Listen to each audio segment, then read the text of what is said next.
Hey, man. Dude, long time no see, man. When was the last time you were in here? It's been a while, a couple years, I think. Oh, dude, it has been a hot minute. A lifetime, if you It will. has. I mean, with COVID stuff, it's just been like several lifetimes, and yet time doesn't exist anymore. Yeah, You know, that is kind of the thing, man. I feel like 2020 didn't exist. It was slow and fast at the same time. It was definitely the idea of losing an entire year, which is a weird thought. I will say that. it's just bizarre. I'm really digging the new song. I don't know if you saw this, but I just put out my weekly blog called 5 Songs You Should Hear Right Now, and I had your guys' song listed as #1. Straight Razor's an amazing song. You guys have a really good, cool way of mixing like some older sounds with newer sounds.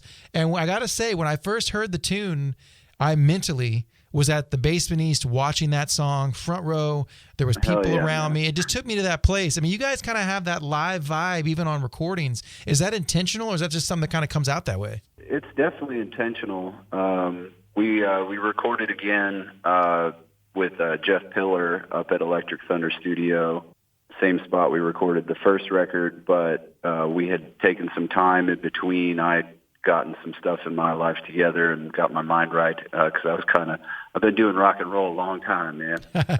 So, I feel that. it takes a toll. So I took some time for myself and then started writing a lot of crazy stuff and introducing it to the dudes. But Jeff has always, as our producer, has always pushed us to get the take live in the studio.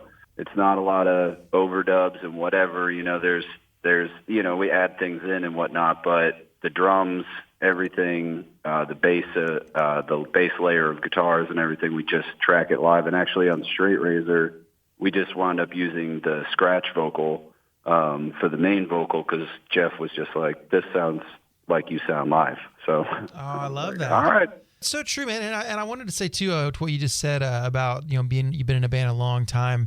It feels like to me being in a rock and roll band should be the easiest thing in the world, but for some reason it truly is one of the hardest and the most grueling things on a person. Why do you think that is? Oh man, honestly, after I started playing rock and roll when I was 12 in upstate New York, and I've had every job under the sun, to supplement income and things like that. But I've never stopped playing rock and roll. And I've gotten to do a lot of cool touring and all those kind of things. But I think that artists, are some of the weirdest kind of people you can get, and come with a lot of baggage. Some of the greatest art comes from people who need to go to therapy. Yeah, it's true. And a lot of the times that's what the art becomes in many ways for a lot of people is this opportunity to have a therapeutic outlet and a catharsis.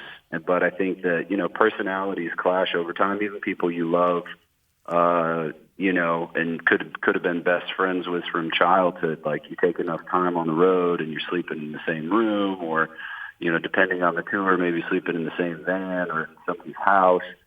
And I think that, there's always that expectation that all right, this is the next tour is going to be like, oh man, we're going to, have our own hotel rooms, and stuff like that. But, some people like myself can take and understand that this is musically it's a long game. If you really love the art and the creation of it all, you can't do anything else. You might change, your outlet, but you're always going to be creating. But I think you get in bands sometimes with people that don't see it that way. And so for them, it's like, if it's not that immediate, success that they were hoping, and sometimes those mindsets clash. I'm in it because I can't do anything else. It is my heart and soul. Yeah, and it is a way of life, and I feel like one of my favorite quotes. Are you familiar with he's a Canadian artist, Matthew Good, by chance? I know the name for sure. He had made a statement a couple years ago talking about if he had not been successful at all, which he is, one of the bigger Canadian bands of all time. But he said if he'd never had any success whatsoever, you would still find him playing just, at random bars acoustically because he just has to play and there's no other way for him. And I think it's such a true testament. And also a true testament you just hit on there too, I think, is the idea, especially the last couple years. I mean, as far as a lot of like different bands getting canceled, some for reasons they deserve, some for not, obviously. But one thing that has always kind of troubled me is some of these artists are getting canceled because they're just mean people. And I just always want to say to people, oh no, you didn't realize that most artists have a dark side. Yeah. You didn't realize. It's not all bells and, just happy times. I think, like it's interesting. I don't know that I've written too many songs that aren't dark. But, like my approach to things is, I just listen. I see the world around me as it is. And I see it as I see it, which is I kind of use this analogy of when we're lost in all the trappings and the cool stuff of the world and all this neat stuff, we're like looking at the popsicle. And then when you kind of like disseminate all that and you get rid of it, suddenly you see the stick. But if you can accept that, then you can live in the entire thing, if that makes any sense at all. No, it does. Yeah, but for me, it's like, I have the standard, people write about a trauma of life, etc., to absolutely fuel the art. But that's not, it was well before any of those types of things happened in life. I was always drawn to it. And, for me, music has always been like this. Like I didn't learn a lot of other people's songs when I started playing guitar. I was interested in guitar, and then I was like, I just want to make these sounds and start writing songs.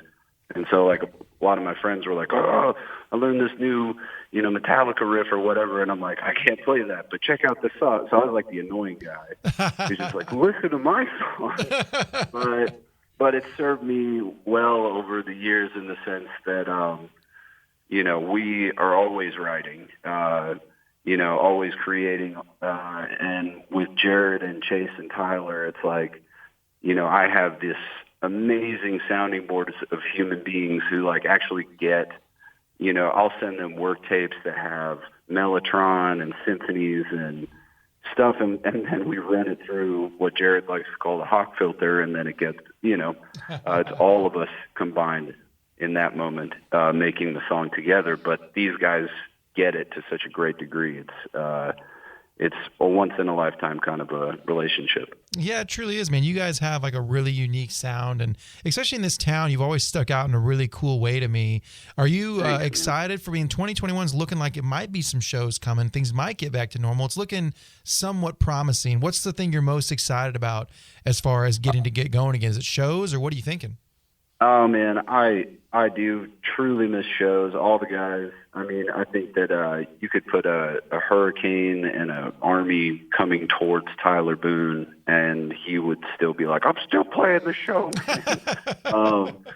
Nothing scares him. I'm a little more cautious and things like that. But, I think that getting back to being able to, especially when you have a record that you've made and you want so bad, you know how it is. It's like you want so bad to be able to share that music live with people, because it's awesome to be able to share the recording, and that's its own special thing, man. I could lose like 30 years of my life just, in a studio just making stuff. Like someone would have to wake me out of the days and be like, hey, man, like you have to do other things. But I absolutely love there's a whole different experience being able to do it live. And my response to people, a lot of people have been messaging about the song and saying, I can't wait to see you live again. And my typical response is, I can't wait for you to see us live while we're watching you live, seeing us live.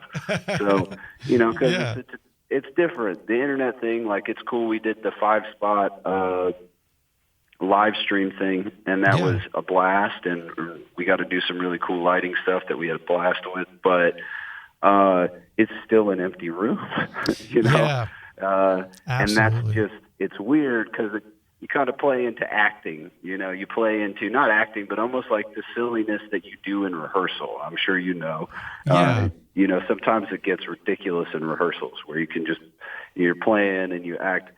all sorts of ways, and that's where I feel like the live stream thing is. It's just it's not the same as feeling the hot breath and sweat of other individuals, a few feet away from you. Yeah, absolutely, man. There's definitely something to it. I feel like, I've watched a lot of the live streams that bands have been doing over the last year, and some have been really great. The Five Spot has really nailed it as far as the way they've done it, because the ones in people's houses are just kind of awkward. Some are fun, but a little awkward. It's weird. It depends on, what's in your house, Yeah. That's true for, the news and everything, man. Yeah. It is definitely true. It's not always what you would think it would be, and I think if anything, it separates not only for, for instance, I bought tickets to one a couple weeks back, and it was cool to watch it and everything, but it is not the same. You're alone watching this thing. The band can't see you. You can't see the audience. It definitely puts this wall in between it, and I definitely, I'm glad and thankful that we've had that, because had this happened in the 90s or something, I can't even imagine I know, what we would do. I think about all of that stuff, because what would it have done? Man. I mean, how we ever have, connected with anyone? That's the only thing good about the timing of this, is we had access to each other at all times, which is maybe a good thing and a bad thing if you think about it. But I'm really digging the new song, man. Straight Razor is awesome. Tell me something about the tune. You don't have to tell me exactly what it's about, because I know sometimes artists don't like to really go into it, but what is something is it relatively about? I think the riff started the whole thing. And I'd had some time, that I would said before, that I had taken for myself, and was just writing in my home a lot. That riff started to form. I started to play it with the guys, and then it was one of those, you're singing just whatever into the microphone, and it started all kind of becoming this clear picture to me. And it's really about having a relationship where basically you have someone in your life who isn't going to take your anymore. I think that, we all push the boundaries, especially if you're with someone for a very, very long time, the limitations of, whatever. And so, but for me, it's I kind of wrote this story about my girl having to deal with some of my rock and roll craziness back in the day, and then the point where she was just I'm not gonna lose you, but I'm not gonna let you, be an idiot. Yeah. So, it's a song, really, truly, it's a song about growth, or, just a badass tip, yeah. Which there's a lot of things Jared and I, in particular, have been working on. I started writing a lot of crazy sci-fi stories and things like that over the last couple years. And Straight Razor, being this theme, became this lead heroine in the story, whose name is Navaja de Afeitar, which is Spanish for straight razor. So that is forming into some other crazy concept stuff that goes along with the record. There will be art and all this stuff that's going to be released. We went way down the rabbit hole. So, our hope is that we can take people down the rabbit hole with us and maybe offer some reprieve from the madness of society. Yeah, take them right down the rabbit hole of what it's like to be in a real rock and roll band. They'll love and they'll also hate the journey at the same time. I love that. That's right, man. But you can't not do it. Yeah, it's true, man. Well, dude, I really appreciate you coming on the show, man. Go check out the new single now, Straight Razor. We're going to be spinning it here in just a second. But I want to ask you one more question, Dan, because I'm glad that you got to call and join me via the phone. And soon enough, I'd love to get you guys back in here all together like we're supposed to be. But I got to ask you one question, man. Let's say everything's over. Let's fast forward a little bit. Things are looking better. Everyone's safe. You walk out to a sold-out basement-y show. The crowd gets real quiet. The mic's in your face. What is the first thing you say to the crowd at your first show back? Oh my God, I love you. I love it. That's a good one. I think we'll all just be sobbing together too while you say that. Yeah, man. I mean, I almost cried just there, just thinking that was a really good image. Well, dude, I appreciate you joining me, my man, and definitely going to keep spinning the tune here. And tell the boys I said what's up. I will, dude. Thank you so much for having me on. Dude, of course, man. Brandy Voltagehawk now, Straight Razor on Nashville's Rock Station 102.9 The Buzz.